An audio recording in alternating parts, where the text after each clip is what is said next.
안녕하세요. 좋은 책과 함께하는 시간, 북과의 부킹 타임, 부킹의 윤군입니다.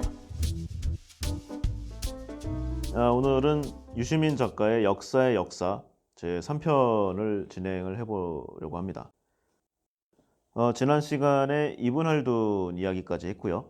오늘은 마르크스부터 시작을 할 차례죠.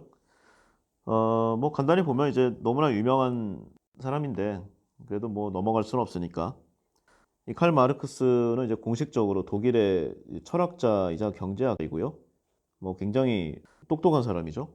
동시에 역사학자이면서 사회학자이기도 하고, 정치가면서 언론인의 역할도 한, 그리고 마지막으로는 공산주의 혁명가의 길을 걸었던 아주 다재다능하면서 불세출의 인물, 그리고 개인적으로는 행복하지 않았던 그런 인생을 산 비운의 인물이 아닌가 하는 그런 의견입니다.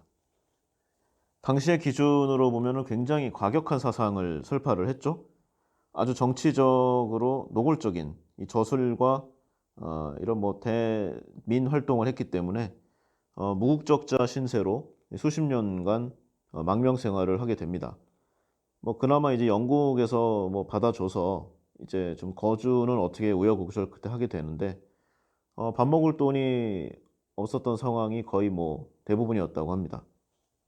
뭐 가족이 이제 병에 걸려도 의사에게 데려갈 돈이 없었다고 하니까 뭐 엄청났죠.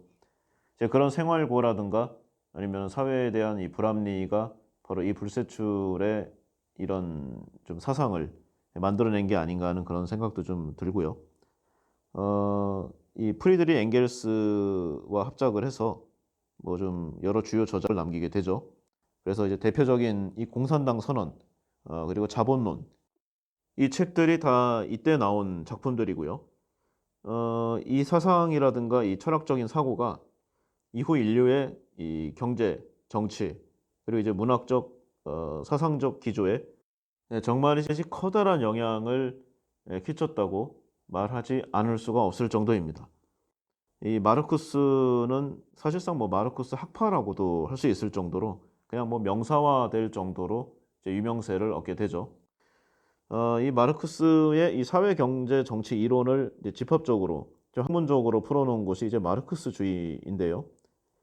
이 주의에는 이제 인간 사회가 계급적인 투쟁을 통해서 뭐 진보하고 발전한다, 뭐 이런 관점을 좀 내포하고 있습니다. 사실 뭐 자본주의 사회에서 이 계급 투쟁은 사실 지배 계급인 부르주아, 그리고 피지배 계급인 프롤레타리아, 이 사이에 좀 양립할 수 없는 이 관계, 뭐 대부분은 투쟁이죠.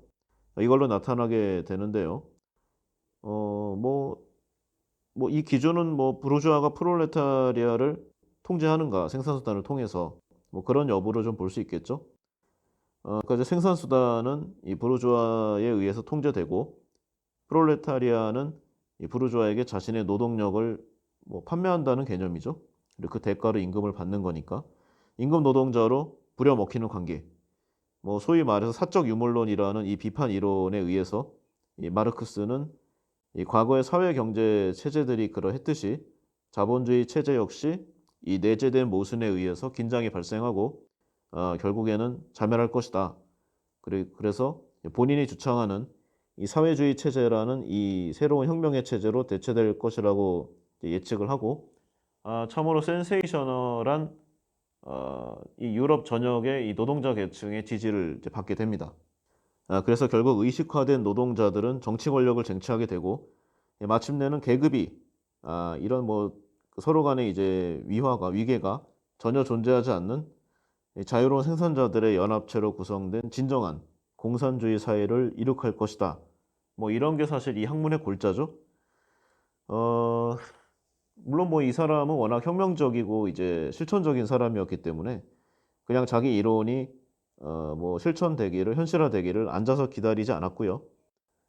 해방을 추구해야 한다고 적극적으로 선동하는 이런 저술, 출판 작업에 평생 매진하게 됩니다. 뭐 이 사람을 이제 긍정적으로 보는 편이나 아니면 부정적으로 보는 입장에서는 모두 이 마르크스가 인류의 사상에서 가장 큰 영향을 끼친 인물 중에 하나인 점을 부정하지는 않는다고 합니다. 그의 저술은 이제 오늘날 노동과 뭐 자본 이런 관계에 대해 대부분의 이제 이해의 기초를 놓았다고 할 수 있고요. 정말 셀 수 없이 많은 학자라든가 뭐 예술가, 그다음에 아직도 뭐 극좌파들이 많이 있으니까요. 유럽에는 이런 정치가들이 이 마르크스의 영향을 받았고요. 뭐 좀 좋게 보자면 이제 근대 사회학에 뼈대를 이루는데 큰 일조를 했다고 할 수도 있을 것입니다.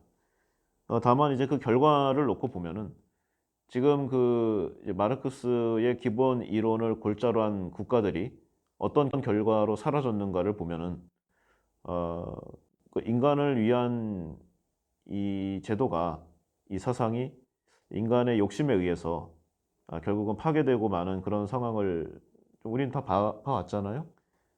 슬프고 안타까운 일임에 분명합니다. 이 칼 마르크스가 주창한 이 이론, 이 사회, 경제, 정치 이론 자체가 나쁘다고 할 수는 없을 것입니다. 공동으로 열심히 생산해서 그에 합당하게 공동으로 분배하는 이 제도의 이 취지 자체가 나쁘지는 않을 것이지만 인간이라는 존재가 갖고 있는 좀 욕심, 욕망, 갈망 그런 부분을 고려하지 않았다는 데에서 일단 뭐 설립 자체부터 패착이 있었던 것이죠. 이 욕심이 결국 인간을 망치게 하지만 어느 정도까지 발전된 모습을 좀 만드는데 그 밑거름이자 그 원초가 된다는 데서도 뭐 부정할 수는 없을 거예요. 그래서 이 제도가 인간 사회에 큰 도움이 될 수 있음에도 불구하고 결국 영원히 정착할 수 없다는 점에서 참 아쉬움과 안타까움을 느끼곤 합니다. 그리고 좀 독특한 게요. 이 마르크스는 사실 그 엄청난 많은 글과 문서를 남겼죠. 근데 사실 이제 역사서나 역사 이론서라고 할 만한 책은 하나도 쓰지 않았습니다. 뭐 잡설 정도의 뭐 습작 이런 정도는 있다고 하는데 이 역사의 역사란 책은 사실 역사가의 이야기잖아요. 근데 이 마르크스는 역사가라기보다는 정치가나 혁명가로 보는 게 더 맞기 때문에 이 유시민 작가도 분류를 어떻게 할지 좀 애를 먹었다고 해요.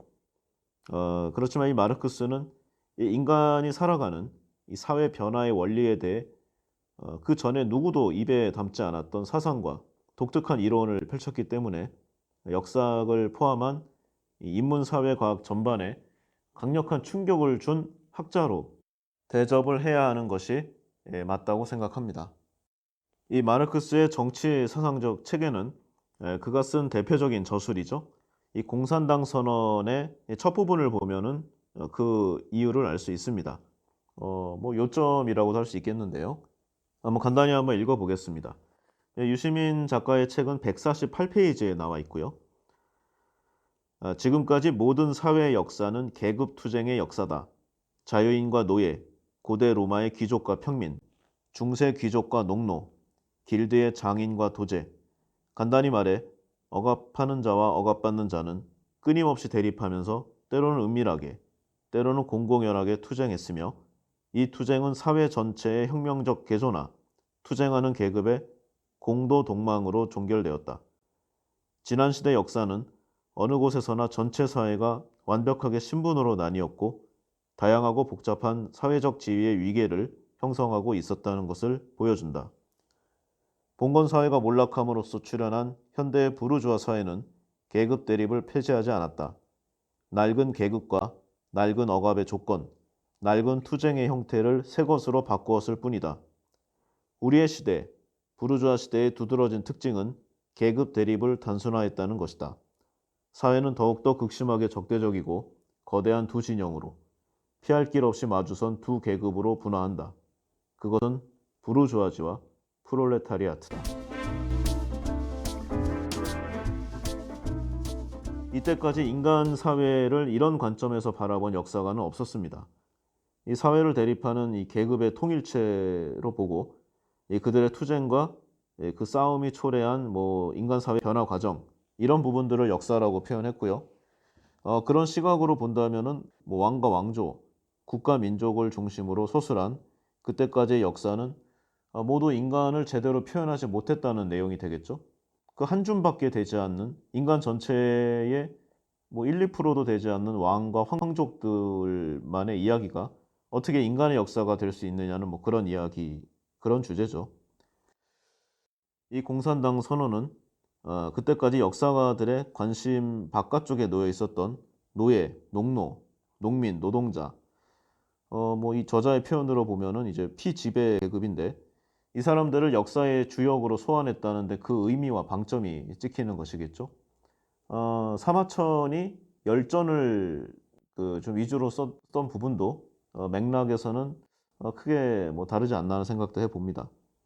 이 권력과 부를 독점한 이 지배 계급이 주역이 아니고 억압과 착취에 맞서서 투쟁하는 이 피지배 계급이 이 사회를 변혁하고 역사를 만드는 주역이라고 표현을 하니까 당연히 이 각 나라, 유럽 모든 나라의 이 정부, 왕조 체제에서 마르크스를 감시하고 추적하고 박해한 것은 너무도 당시 시대상 당연한 일이 아닐 수가 없을 것입니다. 이 마르크스의 이론과 사상 그리고 이 스토리는 정말 이제 큰 호응을 받았는데요. 뭐 당연한 것이 아닐 수가 없습니다. 이 산업혁명이 만들어낸 이 19세기의 상황을 보면은요. 엄청난 부가 아주 소수의 사람에게 쌓이고 있는데 다른 한편에서는 노동자들이 이 집단적인 이 궁핍과 중노동 그리고 억압에 신음하고 있었던 그런 상황이었습니다. 이런 세상을 더는 참을 수 없었던 이 사람들이 이 마르크스의 이론을 인류의 인간 해방의 복음적인 성격으로 받아들인 건 어찌 보면 당연한 일이 아닐 수가 없었죠. 이런 상황은 뭐 지금도 크게 다르지는 않을 것 같습니다. 부모 운이 좋은 아주 소수의 사람들이 사회적인 부와 권력의 대부분을 가지고 있는 상황. 오늘도 우리가 살고 있는 오늘날의 사회도 크게 다르지가 않습니다.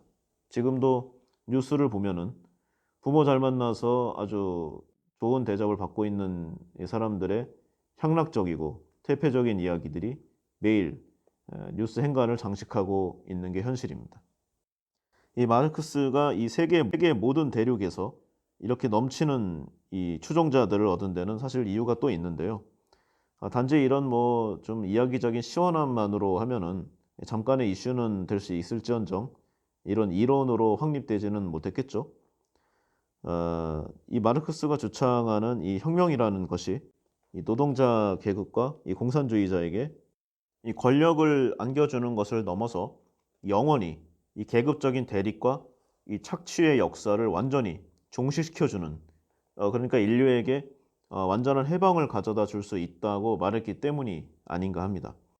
만약 이것이 실현되는 확실한 진리라면 이 얼마나 좋은 일입니까? 세상 참 편하게 살 수 있잖아요. 큰 걱정 없이. 누군가에게 해코지 당할 염려도 없고 누군가에게 억압과 착취를 받지도 않고 그냥 자신에게 주어진 일을 적당히 하면은 좀 어지간히 살 수 있는 그런 정말 노동자의 혁명의 세계 당시에 아주 지옥 같은 일상에서 신음하던 사람들에게 이것보다 더 달콤한 말은 없을 것입니다. 당연히 이 마르크스의 사상과 이론 체계는 종교적인 아주 광신의 버금가는 큰 열광을 불러일으켰고요. 당시의 정치가들 뭐 욕심 많은 혁명가들이 아주 이걸 잘 활용했죠. 그래서 당시의 대표적인 인물들, 레닌, 그리고 스탈린, 뭐 이런 사람들이 이런 민중혁명의 파도를 타고 일어난 사회주의 국가를 재빠르게 세우고 거기에 한 자리를 차지함으로써 결국 이 마르크스주의는 이름만 바뀐 새로운 계급 체계를 만들어내는 결과를 가져오게 됩니다. 노동자는 결국 이제 또 노동자가 되는 거죠.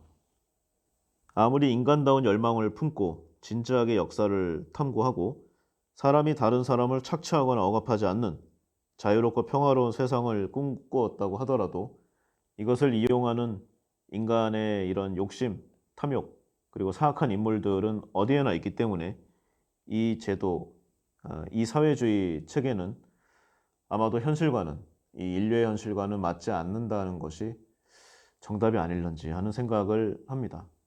저도 이 사상이 잘 뿌리를 내려서 인간 사회를 유지하는 기본 사상이 됐으면 얼마나 좋을까 하는 생각을 해보지만요.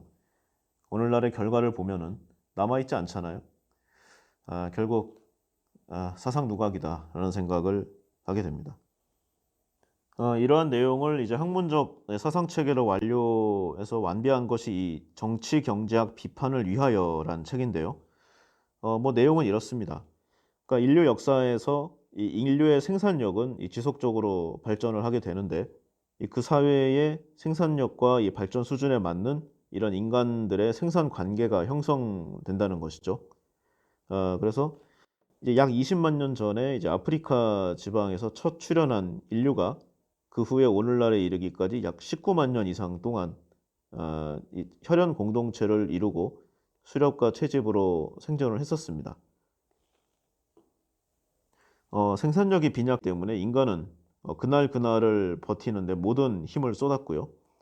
뭐 재산을 축적할 여유가 없기 때문에 계급이 출현할 수가 없었습니다. 잉여 생산물이 없으니까요. 이때를 원시공산제 사회라고 합니다. 그러다가 이제 농업혁명이 일어나기 시작합니다.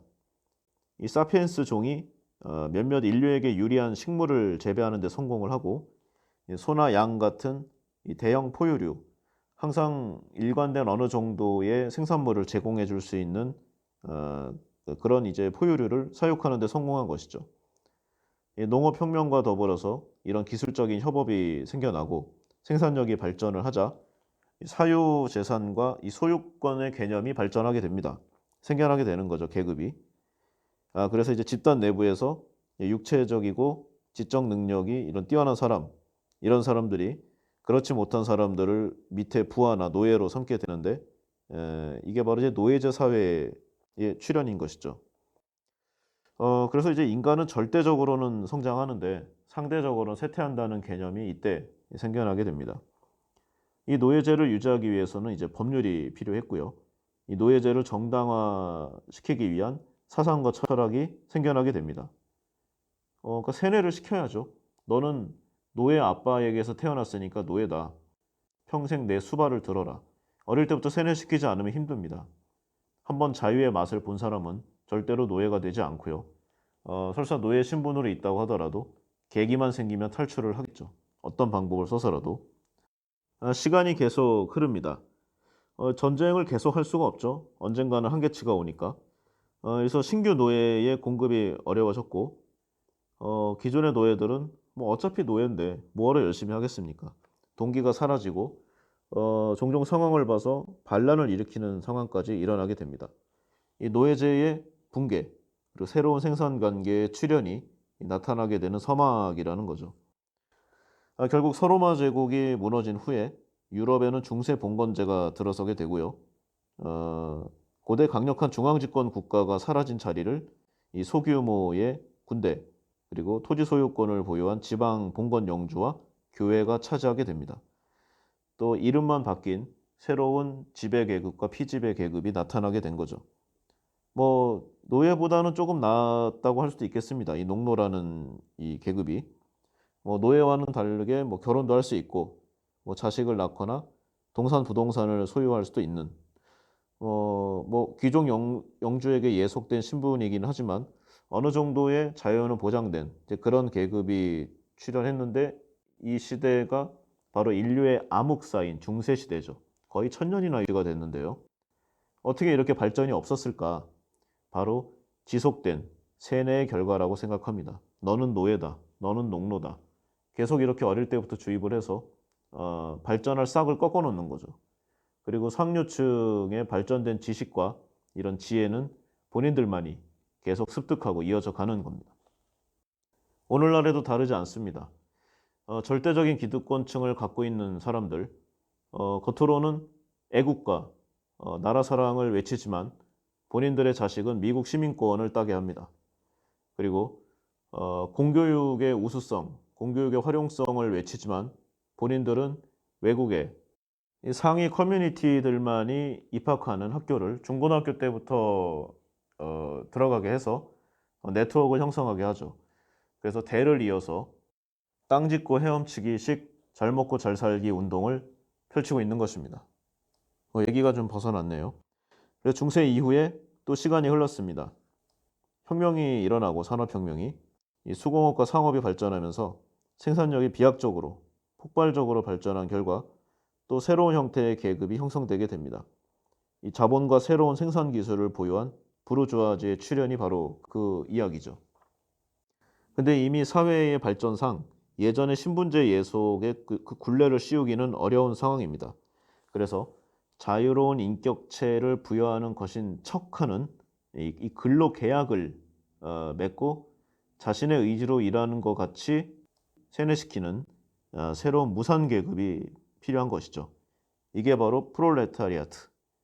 이 중세적인 사회에서 특권을 누렸던 봉건 영주들, 새로운 사회에서 자본가로 변신해서 살아남고, 뭐 물론 일부는 몰락을 했지만, 부르주아지는 이 민주주의 혁명으로 봉건 귀족 계급에게서 이 국가 권력을 빼앗아 새로운 지배 계급이 되었고요. 농민은 중세적 신분제의 속박에서 풀려나서 자유로운 것 같은 노동자가 된 그 결과가 되게 됩니다. 그때 이후로 100년 정도밖에 지나지 않는 이 시대, 인류 모든 지나간 이 세대를 합친 것보다 더 거대한 생산력의 시대입니다. 자연을 정복하고요. 기계 장치를 도입하고 화학, 물리 법칙을 이용해서 뭐 비행기, 철도, 자동차, 뭐 제약, 뭐 기타 모든 부분에 대해서 엄청난 과학적, 산업적 발전이 일어났습니다. 폭발할 듯이 인구가 증가를 했죠. 생산량도 증가하고요. 인류는 산업적으로 발전했다고 해도 무방합니다. 그러나 이런 생산력이 이 프롤레타리아트로 대표되는 이 노동자들의 이 피와 땀을 갈아서 만들었다는 점을 잊어서는 안 될 것입니다. 마르크스가 이 묘사한 이 문명의 변화 양상, 우리는 오늘날 세계화, 과학혁명이라는 말로 표현하는데요. 마르크스는 이것을 영원한 착취라고 표현하고 있습니다. 과연 무엇이 맞는지 한번 고민해 볼 이야기가 아닐 수가 없죠. 자, 뭐 대강의 큰 줄기는 이렇습니다. 이 마르크스에 관한 그런 뭐 학문만 평생 연구하는 학자들도 엄청나게 많다고 해요. 그래서 뭐 이야기를 계속하려면 한도 끝도 없고요. 마르크스에 관한 부분은 여기서 마치기로 하고, 이후에 이제 책을 보면은요, 이제 에드워드 카의 역사란 무엇인가, 그리고 슈펜글러의 서구의 몰락, 그리고 제라드 다이아몬드의 총균세, 뭐 이런 부분들이 계속 나옵니다. 그리고 마지막으로는 유발 하라리의 사피엔스, 호모데우스, 여기까지 살펴보는 게 이 책의 이제 단락이죠. 그런데 이제 모든 내용을 하는 것도 좀 그렇고요. 이 책의 판매 부수를 떨어뜨릴 수는 없지 않겠습니까? 비록 제 영향이 미미하더라도. 그리고 그 다이아몬드 책은 제가 몇 번 했어요. 이전 방송으로. 그래서 혹시 조금 더 궁금하시다면은 이 부킹 이전 편을 좀 살펴보시면 되고요. 유발 하라리도 21세기 21가지 제언을 통해서 그 이전의 호모데우스와 사피엔스의 내용도 대부분 좀 섞었습니다. 그래서 굳이 여기서 반복하는 것은 의미가 없는 것 같고요. 이 역사라는 이 큰 타이틀에 관해서 몇 가지 생각할, 뭐 제 개인적인 생각이지만 좀 이야기를 해보고자 합니다. 이 마르크스의 이론에 의해서 부르주아지로 대표되는 소위 말하는 이제 뭐 부자죠, 부자. 그리고 뭐 동네에서 돈 조금 있다고 하는 그런 수준이 아니라 정말 사회를 좌지우지하는 사람들. 그럼 그들은 지금 과연 무엇을 바라보고 있는가? 여기 궁금하지 않으십니까? 뭐 여러 가지가 있겠지만 저는 결국 이 사람들이 생명 연장 프로젝트로 온다고 생각을 합니다. 내가 이 고생을 해서 이 많은 재산을 일구고 또는 받아온 것을 지켜왔는데 내가 겨우 100년도 안 되는 생활을 이런 인생을 살다 갈 수 없다. 이런 결론에 이르지 않겠습니까? 혹시 젊은 시절에는 뭐 인간 수명은 어쩔 수 없는 거니까 한계에 오면은 뭐 추한 인생 살지 말고 털고 가자. 이렇게 쿨한 생각을 했을 수도 있어요. 근데 막상 죽음이라는 것이 나에게 닥쳐온다면 인간은 다 비슷하니까 두려움을 느낄 것이고 그거를 막기 위해서 뭐 재산을 투자하는 것을 아끼지 않을 거라는 생각을 하게 됩니다. 그래서 좀 살펴보니까 사실은 뭐 예전부터 좀 봐왔지만 여러 가지 내용이 있어요. 먼저 좀 정상적인 방법을 보면은요. 우리 그 혁명의 아이콘 구글, 지금은 이제 알파벳으로 통합이 됐는데 여러 가지 세상에 도움이 되는 프로젝트를 많이 하고 있습니다. 그런데 이 구글이 최근에 공식적으로 가장 힘을 기울이는 것은 이제 자율차와 뭐 우주에 관한 부분, 그리고 인터넷, 모바일, 뭐 이런 IT 소프트웨어적인 부분이 맞아요. 근데 약간 좀 비밀 아닌 비밀로 추진하고 있는 프로젝트 중에 하나가 인간 수명 연장 프로젝트입니다.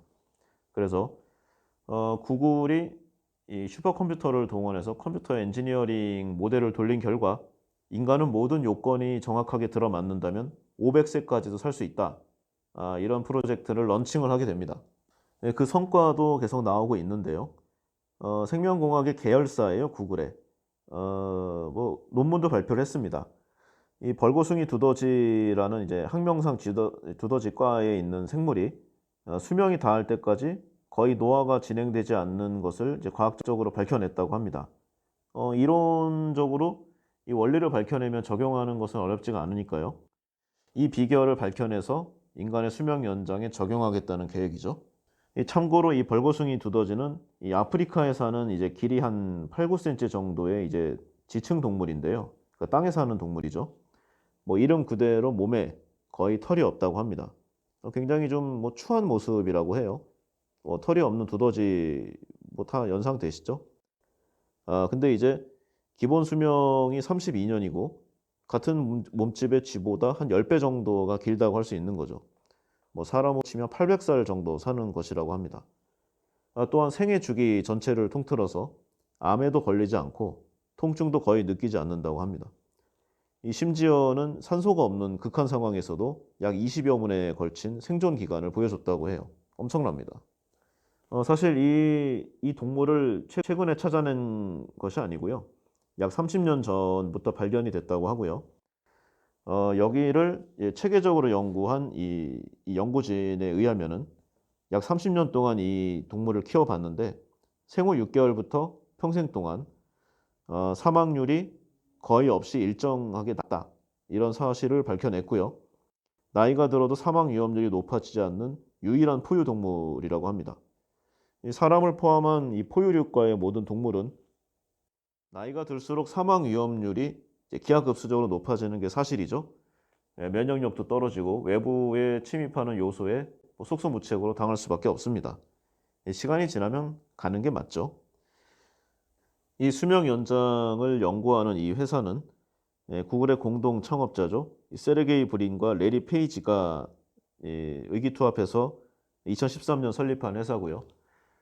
비공식적으로 이 회사가 밝히지는 않지만 정말 어마어마한 수준의 연구 지원비와 이 투자비가 공급됐다고 합니다. 전 세계에 돈 좀 있다는 부자들은 다 여기에 엄청난 투자를 한 거죠. 오래 살려고. 참 욕심인지 아집인지 그렇게 좋게만은 보이지 않는 게 사실입니다. 이 연구가 성공하기도 어렵겠지만요. 만약에 성공을 한다면은 과연 이 성공의 결과가 인류 모든 사람들에게 분배가 잘 될까요? 저는 절대로 그렇지 않다고 생각합니다. 소수에 있는 사람들이 그들만의 리그를 만들게 될 것입니다. 뭐 부자들의 탐욕, 생의 욕망 이런 부분을 좀 얘기해 보고 싶었는데요. 내용 또 있습니다. 뭐 많아요. 이런 거는 이제 사실 좀 손에 잡히지가 않죠. 연구가 언제 끝날지도 모르고, 그리고 설사 이제 결과가 나온다고 하더라도 내가 그 첫 번째 그 베타 테스터가 될 생각은 없습니다. 라는 게 이제 부자들의 공통된 생각이 아닐까요? 그래서 보다 더 현실적인 방법이 추진되고 있다고 합니다. 바로 젊은 피 수혈인데요. 뭐 이는 뭐 새롭고 획기적인 내용은 아니죠. 굉장히 옛날부터 아름아름해서 나오고 있는 내용이었습니다. 여러분 우리가 왜 그 젊은 사람들, 건강한 사람들이 옛날에는 왜 피를 판다고 하죠. 병원에 가서 피를 팔면은 이게 이제 뭐 의학용이라든가 학계용으로 쓰인다고 하는데 이것도 공식적인 내용은 아니지만요. 이렇게 모인 이 젊은 사람들의 이 피가 사용되는 양과 일치되지 않는다고 합니다. 한마디로 이 수입과 지출이 맞지가 않는 거죠. 대부분은 마이너스인데요. 엄청난 양의 피가 밖으로 빠진다고 합니다. 그럼 이게 어디로 갈까? 어디로 갈까요? 뭐 대답은 자명하다고 생각합니다. 그래서 이제 이런 걸 노리는 회사도 나타나고 있는데요. 이제 뭐 미국 같은 경우에는 아주 공개적으로 돈을 모으고 있어요. 미국 캘리포니아의 스타트업 암브로시아라는 회사는 아예 대놓고 이 사업을 하고 있는데요. 16세에서 25세 사이의 건강한 청년들의 혈액을 공급받아서 이 부자들 신청자들에게 주입하는 이 사업을 시작했습니다. 엄청난 가격입니다. 1리터에 약 1,000만 원. 그리고 이건 공식 가격이고요. 계속 더 높아진다고 합니다. 만약에 그 피해 공여자가 그 제공자가 아주 탁월한 운동 능력을 지닌 운동선수라던가 할 경우에는 더욱더 프리미엄이 붙는다고 하죠. 뭐 회춘에 대한 갈망으로 손님이 아주 미어 터진다고 하는데요. 공식적으로는 미국 식품의약국 FDA가 노화 방지를 위해 젊은 사람의 피를 수여받는 것은 효과가 없다. 뭐 무의미한 일이다라는 연구 결과를 발표했고, 그래서 이 젊은 피 수혈 프로젝트는 중단됐다고 합니다. 근데 이거는 공식적인 거고요. 물론 뭐 근거는 있어요. 이 회춘 단백질로 알려진 이 GDF11이라는 단백질이 오히려 나이가 들수록 증가하면서 골밀도를 더 감소시키고 근육 생성을 저하시킨다는 정반대의 연구 결과도 뭐 나왔다는 뭐 그런 부분입니다. 그런데 이 자료를 너무 열심히 배포를 했다고 해요. 그렇게까지 열심히 하는 단체가 아닌데, 그리고 그 약간 정말 큰 부자가 아니라 작은 부자들의 이런 그런 사람들에게 이 정보를 더욱더 적극적으로 좀 제공했다고 합니다. 여기서 드는 합리적인 의심은 정말 큰 부자들이 이 고만고만한 부자들이 내 거를 가져가는 게 싫다. 그래서 이런 작전을 펴지 않았나. 이라는 것을 과연 근거 없다고 할 수 있을 것인가? 라는 생각을 해봤습니다. 또 있습니다. 이제는 아예 그로테스크한 엽기적인 결과치까지 올라가고 있는데요. 바로 머리 이식 수술입니다. 그러니까 이제 뭐 머리 부분만 잘라내서 건강한 사람의 몸에 붙이는 거죠. 무슨 뭐 프랑켄슈타인 만드는 프로그램도 아니고. 근데 이런 황당한 게 지금 현재도 아주 엄청난 연구 자금을 지원받고 활발히 진행되고 있는 것이 현실입니다. 올해 뉴스인데요. 올해 3월자에 이 사우스 차이나 모닝 포스트 뉴스를 보면은요.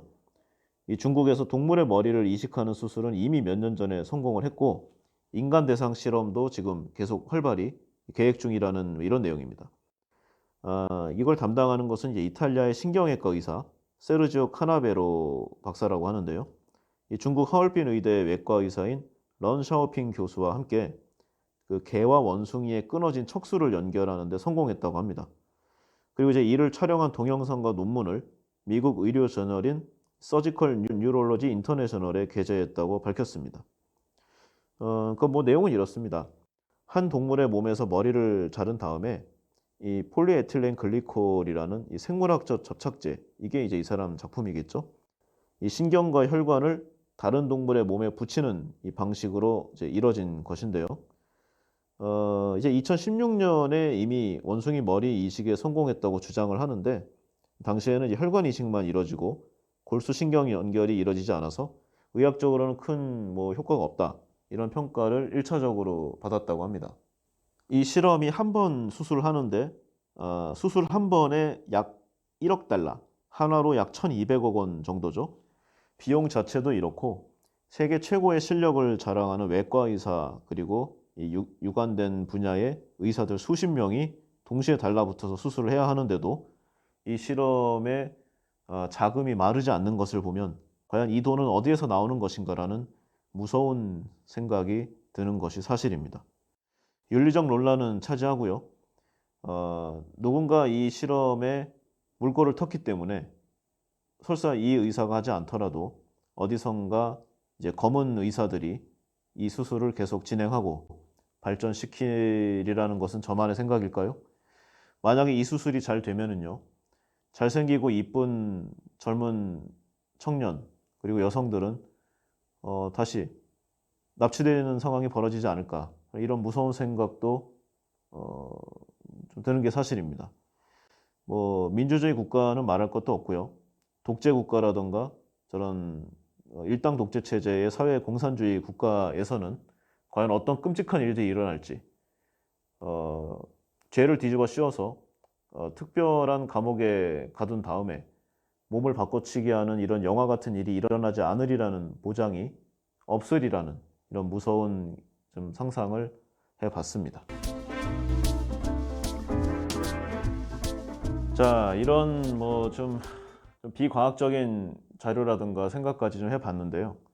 저는 개인적으로 이 모든 것이 있는 것을 나눠 먹으려고 하는 이런 좀 분배의식, 여기에 있다고 생각합니다.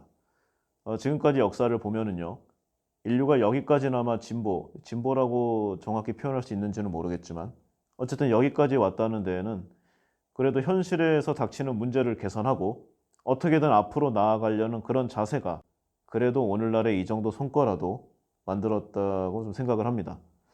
근데 이제 이 지구상에서 할 수 있는 내용은 어지간히 다 했어요. 이제 석유도 어지간히 다 파먹었습니다. 물론 뭐 더 깊은 이제 지층, 상층, 하층부로 들어가게 되면은 뭐 좀 더 내용은 있겠지만 그 한계가 분명히 오겠죠. 그래서 제 개인적인 생각이긴 한데 밖으로 나가야 된다는 그런 결론을 저 혼자 내려봤습니다. 미국은 이미 하고 있죠. 보이저 프로젝트 아마 다들 아실 거예요. 지금은 다양한 여러 가지 내용들이 있는데 이 보이저 프로젝트가 이 태양계 밖으로 나가서 인류의 활동 범위, 그다음에 인류의 가치관, 인류의 시야를 넓히는데 큰 역할을 하고 있는 게 사실입니다. 보이저 1호, 2호가 있는데 이 두 우주 탐사선은 이제 벌써 오래됐어요. 1977년에 우주 여행을 떠난 게 그 시초입니다. 이 보이저 1호와 2호는 이 발사 이래 목성, 토성, 천왕성, 해왕성의 탐험 임무를 1989년에 마쳤고요. 이후 태양계 바깥쪽을 여행해 오고 있습니다. 보이저의 40년이 넘는 이 긴 여행, 지구에서 가장 가까운 또 다른 항성에 닿기까지만 무려 4만 년이 걸리는 이 고독하고 조용한 여행은 지금 현실을 살아가는 우리 인류에게 당장의 성과를 주기는 어려울 겁니다. 그러나 지금 현실의 여러 가지 문제를 당장 그것만을 해결하는 데 그치지 않고 보다 넓은 시야를 보는 이런 자세는 그나마 인류가 앞으로 나아가는데 어떤 단초를 주는 그런 것이 아닌가라는 그런 희망 섞인 결론을 좀 내려봅니다. 유명한 과학자죠. 천체 물리학자 칼 세이건이 쓴 책 창백한 푸른 점, 아마 잘 아실 거예요. 여기에 좀 기억나는 대목이 있는데 한번 좀 읽어보겠습니다. 멀리서 보면 지구는 아무런 관심도 끌지 못할 곳이다. 하지만 우리에게는 다르다. 다시 이 빛나는 점을 보라. 그것은 바로 여기, 우리 집, 우리 자신이다. 우리가 사랑하는, 아는, 들어본 모든 사람이 그 위에 있거나 있었다. 우리의 기쁨과 슬픔, 수천의 종교와 이데올로기, 경제 이론, 사냥꾼과 약탈자, 영웅과 겁쟁이, 문명의 창조자와 파괴자, 왕과 농민, 서로 사랑하는 남녀, 아버지와 어머니, 아이들, 발명가와 개척자, 부패한 정치가, 슈퍼스타와 초인적 지도자, 성자와 죄인 등 인류 역사의 모든 것이 여기에 이 햇빛 속에 떠도는 이 작은 먼지 같은 천체에 살았던 것이다. 수많은 장군과 황제들이 이 작은 점의 한 귀퉁이를 아주 잠깐 지배하려고 흐르게 했던 유혈의 강을 생각해보라. 또 이 작은 점의 어느 한 구석의 주민들이 거의 구별할 수 없는 다른 한 구석 주민들에게 저지른 잔인한 행위를 그들은 얼마나 자주 서로 오해했고 서로 죽이려고 얼마나 날뛰었고 얼마나 지독하게 서로를 미워했는지를 생각해보라. 우리의 거만함, 자신의 중요성에 대한 과신, 우리가 우주에서 어떤 우월한 지위에 있다는 망상, 이 엷은 빛나는 점의 모습에서 새로운 도전을 받게 되었다. 우리 행성은 우주의 어둠에 크게 둘러싸인 외로운 티끌 하나에 지나지 않는다. 햇빛 속에 떠도는 먼지와 같은 이 지구의 모습은 1990년 2월 우주선 보이저 2호의 카메라가 태양계를 벗어나기 직전 명왕성 궤도 근처에서 촬영한 것입니다. 즉, 이 보이저가 이제 태양계를 완전히 벗어나는 그 찰나에 카메라를 살짝 돌려서 거기서 바라본 이 지구의 이미지를 보고 이제 사람들이 하는 내용이죠. 우주의 이 사이즈로 생각을 해보면은 지구는 뭐 사막에서 모래알 한 알갱이라고 표현할 수 없을 정도입니다. 그 정도로 정말 미미하고 미약하고 작은 뭐 그런 사이즈죠. 그런 개념이고, 우리를 둘러싼 수많은 범죄, 나쁜 행동들, 그리고 천륜을 위반한 행위들이 항상 뉴스를 도배하곤 합니다. 만약에 어떤 욕심 많은 사람이라도 모래밭에 작은 모래 하나를 차지하기 위해서 부모, 형제, 그리고 친구를 죽일, 해칠 그런 사람은 없을 거예요. 이게 얼마나 가치가 없다는 점을 만약에 잘 알고 있다면 그런 좀 극악한 행동을 하지는 않겠죠. 아는 만큼 볼 수 있고 생각하고 행동할 수 있는 것이 아닌가 합니다. 바로 그것이 역사를 배우고 익히고 항상 생각해야 할 가장 중요한 이유라고 할 수 있겠죠. 만약에 우리가 다음 주에 죽는다면 또는 뭐 한 달 내지 석 달 뒤에 죽을 시한부 운명을 선고받는다면 세계 정복을 한다거나 돈을 벌기 위해 거대한 프로젝트를 한다거나 뭐 무기를 만든다거나 하는 그런 행동을 하지는 않을 것입니다. 아마도 본인의 인생에서 가장 만나고 싶었던 사람, 그리운 사람, 따뜻한 사람을 찾아서 가지 않을까요? 또는 어떤 곳으로 여행을 떠날지도 모릅니다. 뭐 어떤 이상한 사람들은 같이 죽자는 식으로 핵폭탄의 버튼을 누를 수도 있겠지만 대부분의 사람들은 조용히 위로받으면서 마무리를 하고 싶어 하겠죠. 역사를 배워야 하는 이유는 바로 이런 곳에 있지 않을까 합니다. 칼 세이건이 말하는 우주의 한 점 티끌보다도 작은 이 지구를 둘러싼 지금까지 수많은 역사적 암투들, 정말 너무 보잘것없지 않나요? 뭐 그렇게까지 생각하면은 우리 스스로의 인생의 가치도 줄어들 수도 있으니까 너무 염세적으로 생각할 필요는 없겠지만 좀 너무 큰 욕심이라든가 또는 자신의 인생을 망칠 만한 그런 생각과 그런 관점은 좀 버리는 것이 좋지 않을까 하는 그런 생각을 해봤습니다. 여담으로요. 그러면은 지구가 이렇게 티끌만큼 작다는 거는 알겠는데 그러면 다른 별은 얼마나 큰가? 현재 지구의 여러 천문학자들이 발견한 별 중에 가장 큰 별을 한번 살펴봤습니다. 방패 자리에 있는 UY 스쿠티라는 별인데요. 태양 크기의 1700배 정도라고 합니다. 이게 잘 안 와닿는데요. 그러니까 지구에서 토성까지의 거리 있지 않습니까? 지구에서 토성까지의 거리가 한 개의 별이라는 겁니다. 현재 비행기를 타고 그 별의 둘레를 한 바퀴 돌려면 무려 1000년이 걸리는 그런 시간이 필요한 상황입니다. 그렇지만 이런 별도요, 우주에 비하면 역시 모래알 하나에 지나지 않습니다. 이것이 바로 우리가 살고 있는 세상을 둘러싼 요소들입니다.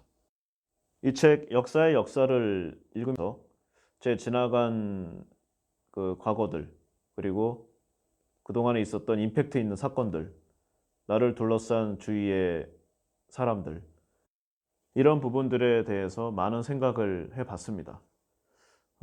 즐거웠던 기억도 있고요. 슬펐던 그런 기억도 물론 있었고, 그리고 안타까웠던 일들, 때로는 뿌듯했었던, 그리고 어딘가 누군가에게 자랑하고 싶었던 그런 일들도 분명 있었습니다. 책 한 권으로 참으로 여러 가지 생각의 거리를 던져주는 이 유시민 작가는 과연 필력이 넘치는 훌륭한 작가임에 분명합니다. 항상 다음 이야기가 더욱더 기대되는 이 유시민 작가의 역사의 역사, 필독을 강력하게 권해드리면서 오늘은 여기서 마치기로 하겠습니다. 좋아요와 구독 버튼 꼭 부탁드릴게요. 예, 감사합니다.